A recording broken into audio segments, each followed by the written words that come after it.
ახალი პერსონაჟი ყავს, უკვე წავიდა. ვეღარ გავეცელა. გავლით იყო.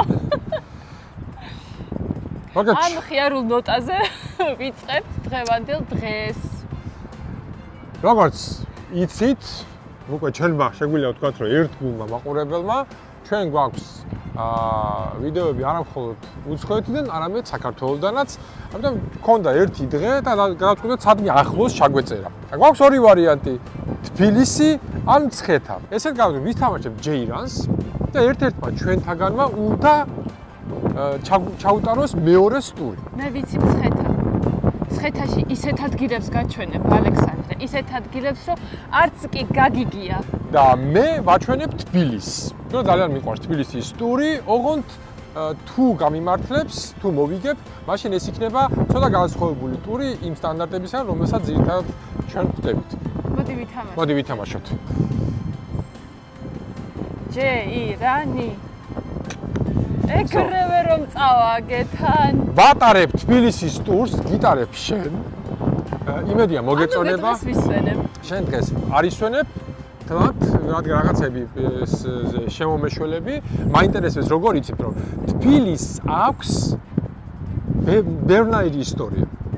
არის ის, რაც ყველა მიცის და არის ის, რაც იციან ძირითადად სპეციალისტებმა და ისტორიკოსებმა, რაც მასობრივად გავრცელებული არ არის. კიდევ ერთი საინტერესო ამ თქვენთვის, მაყურებლებისთვის გვექნება ასეთი კონკურსი.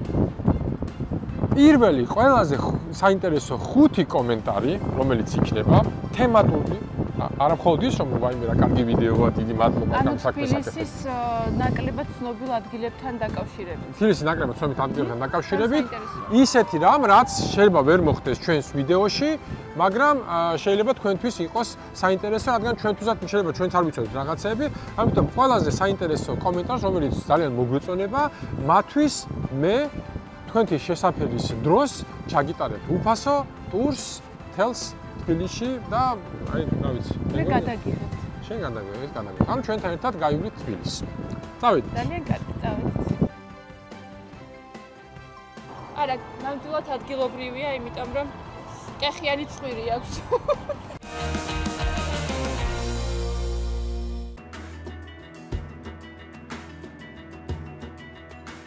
ჩვენ ვიმყოფებით თბილისის დაბადების ადგილს. მაგრამ ამ დაბადებასთან მის შექმნას აქვს რამოდენიმე საინტერესო ისტორია. ერთი არის ყველაზე ცნობილი, რომელიც უკავშირდება მიმინოს და ხოხობს. ანუ ლეგენდის თანახმად მეფე ვახტანგ გორგასალი ნადირობდა ამ მიდამოებში, რომელიც მთლიანად იყო დაფარული ტყით. და ერთ-ერთი ნადირობის დროს მიმინო გაეკიდა ხოხობს.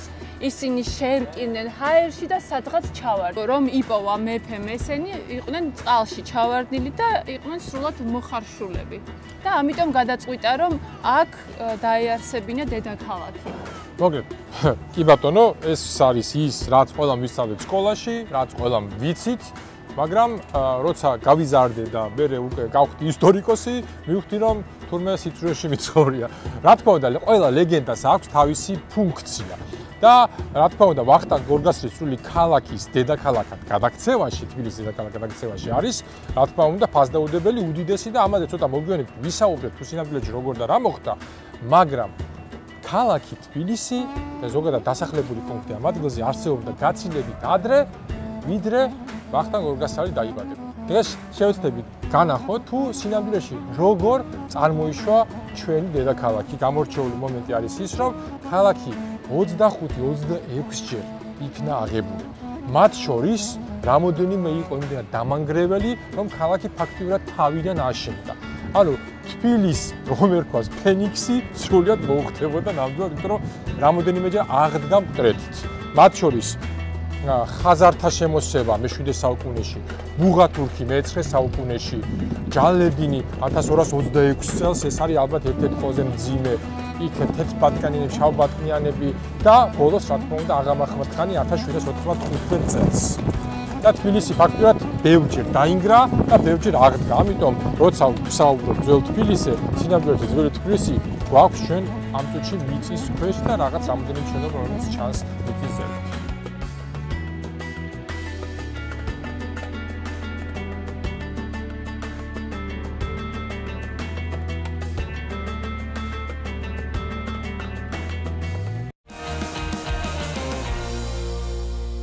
რა ისტორიაც არ უნდა მოყო თბილისზე, გინდა ლეგენდა, გინდა ისტორიული წყაროების მიხედვით დაწერილი ისტორია, ნებისმიერ შემთხვევაში ქალაქის სახელწოდება უკავშირდება აი ამ აბანოებს, უბრალოდ თბილ წყლებს, თერმულ წყლებს და თბილისი, ანუ თბილი წყლები არის თავარი ინსპირაცია ფუძე გინდა ლეგენდისა, გინდა ისტორიისა. მაგრამ სხვა კუთხით რომ შევხედოთ, პრაქტიკული კუთხით რა მნიშვნელობა ჰქონდა თბილ წყლებს, ეს იყო ფაქტურად, როგორ ვთქვათ, უდიდესი ფუფუნება თბილისის მოსახლეობისთვის. სწორედ ამან აქცია თბილისი ერთ-ერთ ყველაზე მიმზიდველ ქალაქად ფაქტურად მთელს შუა საუკუნეების განმავლობაში. სხვათა შორის არის ძალიან საინტერესო მომენტი, როდესაც ალექსანდრ დიუმა მოგზაურობს აქ მე-19 საუკუნეში, ის არის გაოგნებული თბილისით და ის აღნიშნავს, რომ ეს არის ქალაქი, სადაც არ დგას სუნი. აი ეს შემთხვევით არ ვამბობ, რადგან შუა საუკუნეებში სამ კანალიზაცია გახდებოდა, ასე ვთქვათ, მე-19 საუკუნე დაიწყეს დიდ ქალაქებში კანალიზაციის მშენებლობას, მთელი კაცრავად ეს ექსტრემენტები ხდებოდა ქუჩაში, ხალხი ძალიან ცოტას ბანაობდა და რა თქმა უნდა, ეს ბევრს აწუხებდა, ეს ანტისანიტარია, ამისგან იყო ვთქვათ შავი ჭირი და ასე შემდეგ. ეს პრობლემა ყველაზე ნაკლებად იდგა თბილისში, რადგან ჩვენ ქონდა აბანოები. გვაქვს ცნობები, რომ მეფენი სწორედ აქ იღებდნენ ელჩებს, აქ ხდებოდა მნიშვნელოვანი გაწყვეტილის მიღება და კიდევ ერთი მნიშვნელოვანი მომენტი, სამშაბათი დღე, ეს საუბარი გვაქვს მე-18-19 საუკუნეში იყო ქალების დღე. ან როგორც ქალბატონებს გიყვართ სალონში წასვლა თავის მუხტის რიგება, აქ მობრძანდებოდნენ სხვადასხვა ფენის წარმომადგენლები, როგორც დიდრები, ასევე ღარიბები, რა თქმა უნდა, მამაკაცი ამ დროს აქ არ შემოდიოდა და ისინი, ასე ვთქვათ, სუფთავდებოდნენ და გარდა ამისა ეს იყო ურთიერთობის და მომავალი ურთიერთობის ერთგვარი პლაცდარმი, აი მაგალითად ძლებს არჩევდნენ ხოლმე სხვათა შორის თავიანთი შვილებისთვის. ანუ პირდაპირ ძალიან საინტერესო რაღაც კულტურული ელემენტებით იყო სავსე. მეც შემიძლია 1-2 რაღაც თქვა ამ აბანოებთან დაკავშირებით. ერთი არის ის, რომ ეს წესი იყო ასეთი, რომ სანამ ადამიანი უცხოეთიდან ჩამოსული ადამიანი შეაბიჯებდა თბილისის კარიბჭეს, მანამდე აუცილებლად უნდა მიეღო აბანო, ისე არ უშვებდნენ. და კიდევ ის, რომ ეს წყლები არა მარტო ცხელია, სამკურნალოა და სასარგებლოა. მოგეთ, თბილისი არის არა მხოლოდ დედაქალაქი, არამედ კურორტიც, თერმული კურორტი, როგორც ვთქვათ, წყალტუბო, საირმე, ზუსტად იგივე ფუნქცია აქვს. მართლა აქედან დაახლოებით 400 მეტრში არის თბილისის ბალნეოლოგიური კურორტი. თბილისი და ზოგადად ქალაქური არქიტექტურა ასოცირდება ძირითადად აივნებთან და რა თქმა უნდა ეს არის ძალიან კარგი და ძალიან მომწონს. აივნების ერთ-ერთი მნიშვნელოვანი ფუნქცია ის იყო ერთგვარი ფოსტა, ან ინფორმაციის გადაცემის საშუალება. აი ჩვენს უკან შეხედე აივნები ერთმანეთთან ჩაყოლებულია და როგორც ციხე კოშკები გადასცემდნენ ერთმანეთს ინფორმაციას, ვთქვათ იქ კვამის თუ ცეცხლის მეშვეობით. აქ ამ შემთხვევაში უკვე ადამიანები გადასცემდნენ ინფორმაციას და ხშირად ინფორმაცია იმდენად სწრაფად ვრცელდებოდა, რომ მე ხუმრობენ კიდეც რადიოს გამოგონებამ ეს კოლორიტი მოსპო. მაგრამ სინამდვილეში ეს დიდხანს არსებობდა. ასევე არსებობს ერთ-ერთი პოლიცმეისტერის წერილი მეფის ნაცვალს, რომ ის სთხოვს, რომ თბილისში ჩამოინგრეს ყველა აივანი, რადგან შეუძლებელია ქალაქის კონტროლი, რადგან მოსახლეობა იფარებს აჯანყებულებს და იმ ადამიანებს, რომლებიც არღვევენ წესრიგს. საბედნიეროდ აივნები არ მოშალეს, დაგვრჩა ეს ერთ-ერთი მთავარი სახე ქალაქური თბილისური არქიტექტურის.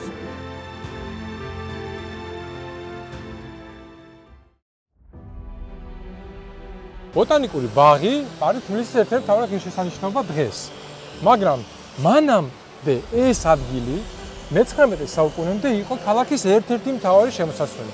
აი ეს ხიდი, სადაც ახლა ვდგავართ, რა თქმა უნდა ეს სხვა ხიდი იყო მაშინ, წავკისის წყალზე, ანუ იგივე ლეხტახებზე გადმოდიოდა ხიდი და აი იქიდან, ანუ ახლანდელი გვიშაშვილის ქუჩიდან, რომელიც შემოდის აი აქ, ეს იყო განჯის კარი. და ერთ-ერთი ყველაზე დაცული მხარე თბილისის. თბილისს ჰქონდა რამოდენიმე შემოსასვლელი, ზოგჯერ 3, ზოგჯერ 5, ზოგჯერ მეტი, მაგრამ განჯისკარი იყო ყოველთვის ერთ-ერთი მთავარი შემოსასვლელი, აი ხედავთ, რომ აქ დამატებითი კოშკებია იმისთვის, რომ უფრო კარგად ყოფილიყო დაცული.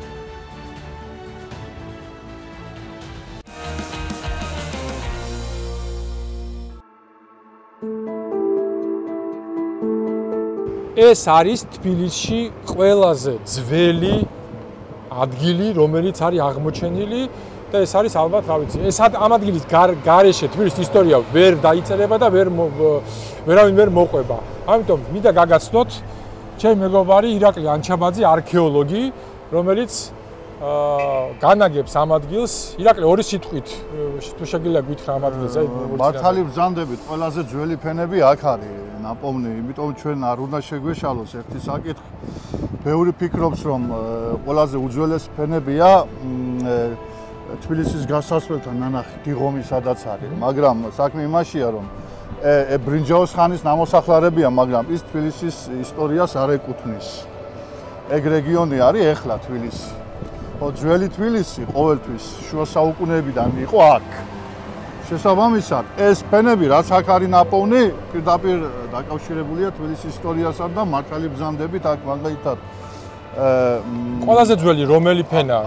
ეს როგორც პირველი და მთავარი შემსწავლელი ამ ტერიტორიისა ბატონი მერაბ ძნელაძე, არქეოლოგია, მე მასთან ერთად მომიწია მუშაობა. როგორც ბატონი მერაბი ამბობს, მეორე საუკუნით თარიღდება ახალი წელთაღრიცხვის მეორე-მესამე საუკუნეები ქართლის ცხოვრებაში ლეონტი მროველთან საუბარია მეოთხე საუკუნის თბილისზე 64 საუკუნის 70-იანი წლების მოვლენებია აღწერილი. ანუ ჩვენ ვიცით რომ ვახტანგ გორგასლამდე წერილობა ამ აღმოჩენამდეც რომ მეოთხე საუკუნის მეორე ნახევარში თბილისი ნამდვილად იყო. აქ ამ აბანოს ნახვამ გვაჩვენა რომ უფრო ადრეც იყო. მაგრამ ეხლა ქალაქი როდის დაარსდა ჯერ არ ვიცი და შეიძლება ვერც ვერაზოს ვერ გავიგო. მადლობა ირაკლი, დიდი მადლობა. ვინც გადაწყვეტ, შენც ხო პირველად ხარ. ძალიან ბევრმა ჩემმა მეგობარმაც არ იცის ეს ადგილი, აი აბანო უბნის შესასვლელშია პირდაპირ. დიდი მადლობა ირაკლი.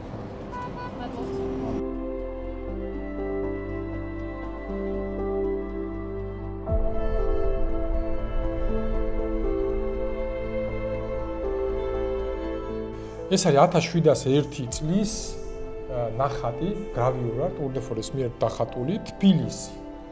ეს არის თბილისის ერთ-ერთი ყველაზე საუკეთესო გამოსახულება, რომელიც არის შემორჩენილი. აი ნახეთ, ჩვენ ახლა ვართ აი ამ ადგილზე. ეს არის ნარიყალას ციხე, რომელიც რესტავრაციაშია და სამწუხაროდ ვერ გადავიღეთ. აი ეს არის მტკვარი, ნახეთ როგორ მიუყვება ქალაქის გალავანი. და აი ეს ადგილი აქედან იწყება სოლოლაკი, მთაწმინდა და თავისუფლების მოედანი.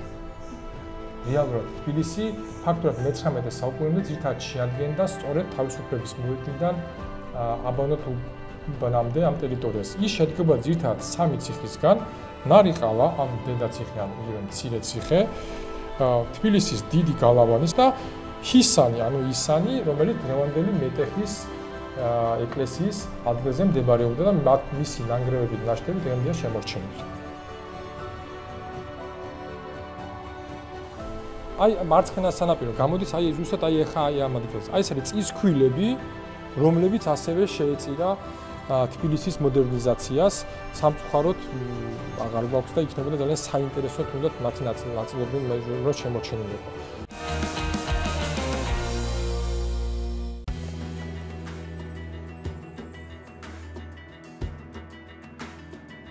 სად ვართ ახლა თუ იცი?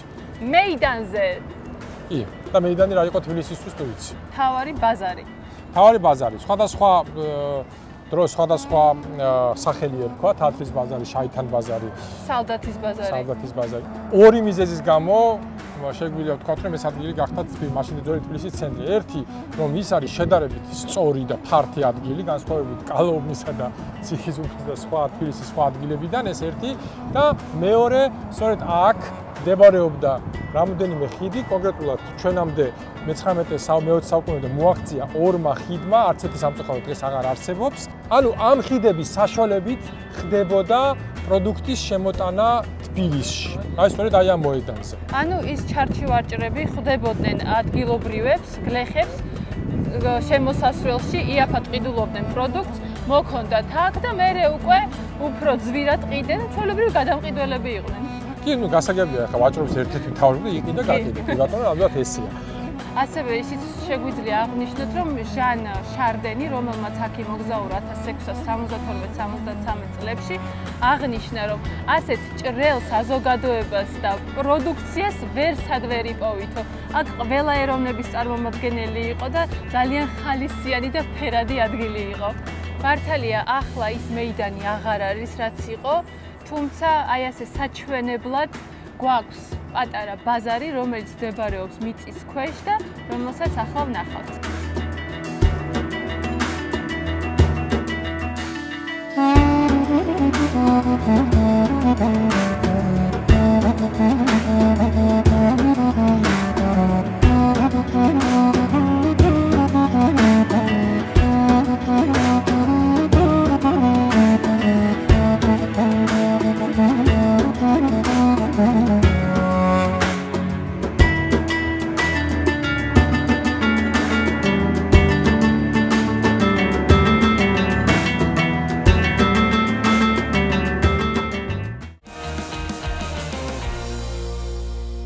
გვირაბების სისტემა თბილისში ისაც არსებობდა. ჩვენ ახლა რა გვირაბსაც გავივლით, ის არის დაშენებული ძველზე, ოღონდ გაფართოებულია და როდესაც სანაპირო გაკეთდა, ფაქტობრივად ეს არის კოლექტორი, მდინარე როცა ადიდებოდა ეს მშვენიერი პატარა მდინარე, ხანდახან ძალიან დიდდება ხოლმე და როდესაც კალაპოტი ვერ იტებდა, რომ მეორე მხარეს აექცია და იქნაც გასულიყო ტბაში.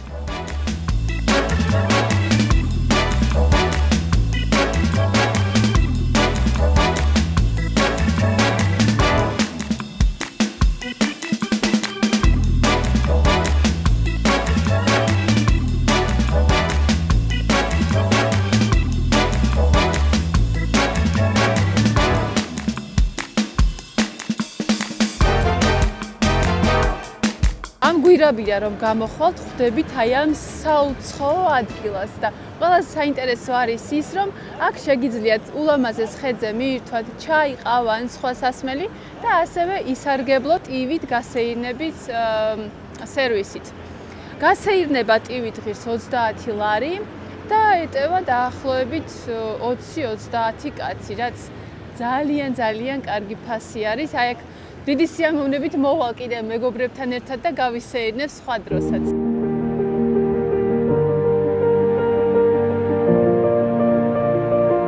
გამარჯობა. გამარჯობათ. გამარჯობათ. კეთილი იყოს თქვენი მობრძანება. შემოგთავაზ დავით გასეირნებას, ძველი თბილისი, ახალი თბილისი, 3 ხიდი, 2 ჩანჩქერი, ულამაზესი ექსკურსია თქვარს. პირველად ვარ სხვათა შორის.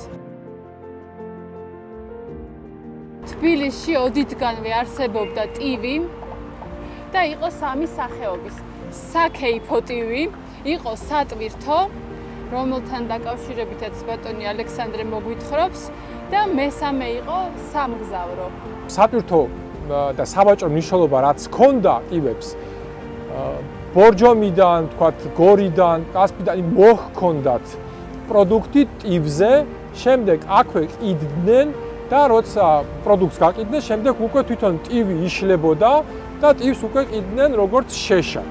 ძირითადად ფიჭვის ტივები. ხო, ფიჭვის ტივები იყო, ფასიც უფრო დიდი ქონდა. საწყობილად ამალური ჩანჩქერი. აიმე ჩიტუნები ნახე. ისე მე მივესალმებოდი იმ პროექტს, ვინმე რომ მოიფიქროს და აღადგინოს ტივი როგორც გადაადგილების საშუალება, იმიტომ რომ ძალიან სწრაფად შეიძლება მაგალითად აქედან დიდუბეში ჩასვლა, ან პირიქით იქიდან აქ ჩამოსვლა.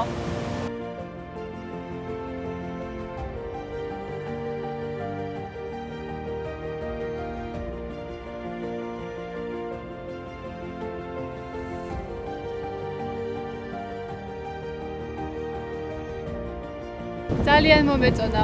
ძალიან მომეწონა. აღფრთოვანებული ვარ მართლა. როდესაც ვახსენებთ იმას, თუ როგორ იყენებდა ტყვარს თბილისის მოსახლეობა, ერეკლე მეორის ქუჩის აი ეს სახლი 10 ნომერი არის ძალიან კარგი მაგალითი.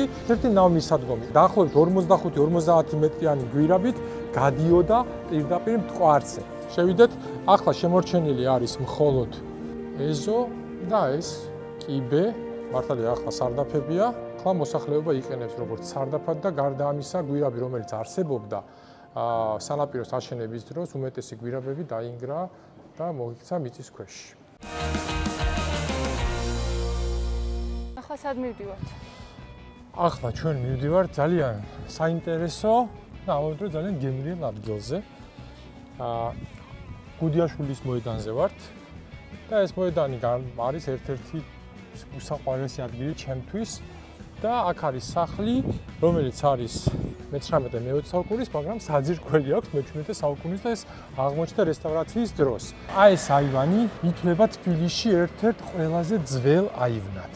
ანუ აღაღ მაჰმად-ხანის შემოსევის შემდეგ თბილისში, რომელიც ფაქტიურად დიდი ნაწილი განადგურდა, 1800 პირველი 2 წლიდან ქალაქი ნელ-ნელა იწყებს აღდგენას, ეს უკვე ცარიზმის პერიოდია, რუსეთის იმპერიის პერიოდი და სწორედ ეს შენობა იყო ერთ-ერთი პირველი, რომელიც აღდგა ფაქტობრივად თავიდან აშენდა და ეს აივანიც მაგდროინდელია. დაახლოებით 1802-1803 წლების.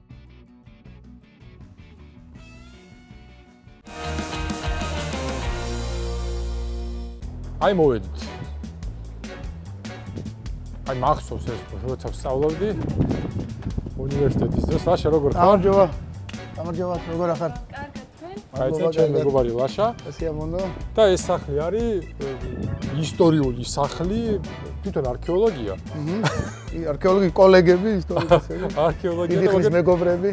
და ცხოვრება სახლში თუ სარდაფში ქონია არქეოლოგია და ახლა ვნახავ. და რაღაც ბავშვობის ოცნებასავით იყო, რომ ცოტა ძიმედ გამოიყურებოდა აქ ეს სახლიც და სარდაფის თავისთავად და მე მთელი ბავშვობა ხანდახან ფიქრებში რომ მივდიოდი ხოლმე, ვფიქრობდი რომ რამე ხوار შეიძლება იყოს ამ ძველ სარდაფში და სინამდვილეში მე რამდენიმე წლის შემდეგ აღმოჩნდა რომ ნამდვილად არის როგორც ნახევარ თბილისში, ისე ამ სახლშიც აღმოჩნდა ძალიან საინტერესო არქეოლოგიური ობიექტი. როგორც არქეოლოგები ამბობენ, ეს არის მე-16-მე-17 საუკუნე.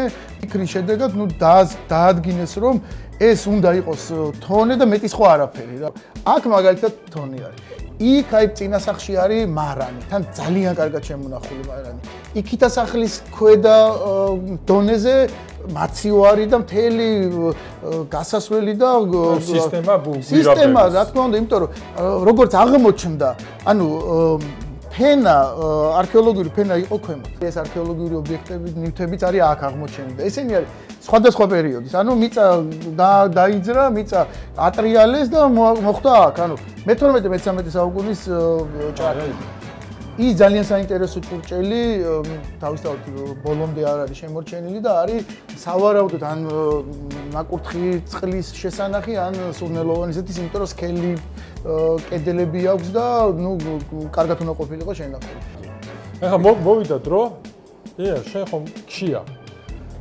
კი. ეს არის ჩვენი საფირო მსხლის სალათი. რომელიც არის მობძანთ ქართული მსხლით, ალექსანდროული ჯიშით, სალათის მიქსი, ქართული ყველი, ბროწეული. ანუ შეიძლება ითქვას, რომ შეიძლება არ არის ქართული კერძი, მაგრამ ყველაფერი ქართული ინგრედიენტებია და შესაბამისად ქართულ კერძად გამოდის. ქართული ტრადიციული კერძებიც გვაქვს, ცხადია, როგორც არის ფაქტობრივად ხაშლამაც დავამატეთ ამ ბოლო დროს და ვცდილობთ, რომ ამ ხრივაც გავუწიოთ ქართულ კულინარიას პოპულარობა. გემრიელად მიირთვით და დიდი მადლობა სტუმრობისთვის. აი, მადლობა ლაშა, მადლობა. აი ხარით და მოკლედ, ყველა ვინც აქ მოხვდებით ძველ თბილისში, მოდით დაათვალიერეთ და თუ გინდათ შეიგრძნოთ ისტორია და გემრიელობები, ეს არის ძალიან მაგარი ადგილი. დიდი მადლობა. მადლობა ძალიან. ფანდის.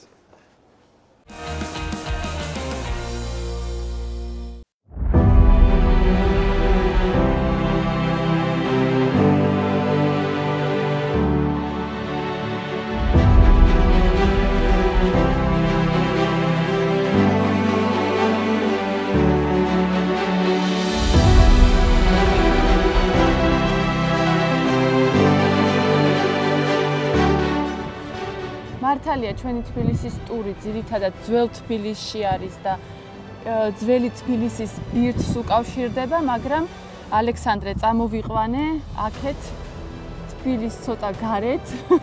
ხო, ტურს ხომ მეგიტარებდი შენ. მოგიტაცე. ოკეი. ეს არის ჩემი საყვარელი ადგილი, რომელიც უკვე რამდენიმე წელია რაც აღმოვაჩინე რუკაზე და იმის შემდეგ ყოველთვის აქ მოვდივარ, როდესაც მაქვს დრო და ვტკბები ამ არაჩვეულებრივი ადგილით. ეს არის თრელიგორების ნასახლარი. ადამიანის ცხოვრების კვალი აქ აღინიშნება ჩვენ წელთაღრიცხვამდე მე-4000 წლეულის მეორე ნახევრიდან ადრე შუა საუკუნეების ჩათვლით. მისი პირველი მოსახლენი მტკვარ არაქსის კულტურის მატარებელი ტომები იყვნენ. თრელიგორები კავკასიაში ყველაზე დიდი დასახლება იყო. დრონის კადრებში რაც ჩანს, ეს ადგილი კილომეტრ-ნახევარზეა გადაჭიმული. აქ აღმოჩენილი არტეფაქტები მუზეუმშია მოთავსებული. ყველაზე გამორჩეული აქ ნაპოვნი ობიექტი არის ბრინჯაოს აბზინდა, ცხენზე ამხედრებული მამაკაცის გამოსახულებით.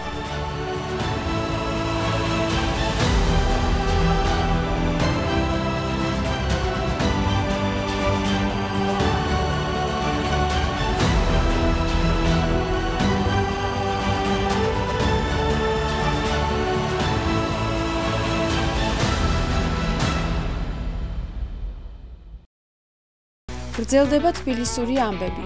შემდეგ გადაცემაში გავიცნობთ ერასტი ჭავჭანიძის შთამომავალს, ვესტუმრებით სტალინის არალეგალურ სტამბას და დავათვალიერებთ საინტერესო მანქანებს თბილისის ავტომუზეუმში.